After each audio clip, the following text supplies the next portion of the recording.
الإيمان ليخلق في جوف أحدكم كما يخلق الثوب.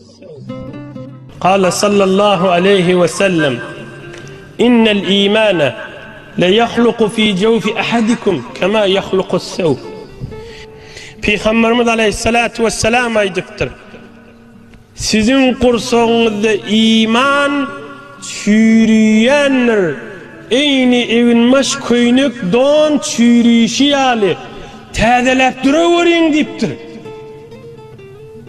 Ceddidu imanakum, imanınız təzelep duravering, iman könülyenler adamın içinde diptir. İşi Peygamberin sözüne her hafta ben bir aytsam da olacak. Özüme gerek gördüm, hemen de gerek. Gözde sizin içinizde iman könülyenler diptir.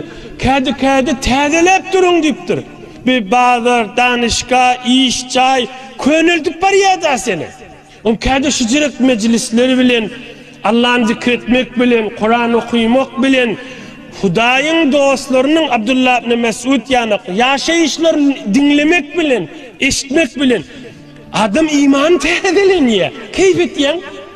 Şondan sürümde ulamalar aydiye dehret kılıp tuğan, el yüzün yuvup tuğan, ayağın yuvup tuğan, eşhedü en la ilahe illallah ve eşhedü enne Muhammeden abduhu ve resulü aytmak sünnet ve sogap diyenlerle. Näme diýdi bir dehret kılıp buurun näme gelipdi? Yani dehret kılıp tuğun daşın arassalap tuğun kelime-i şehadet ayt içinde arassalap tuğunda.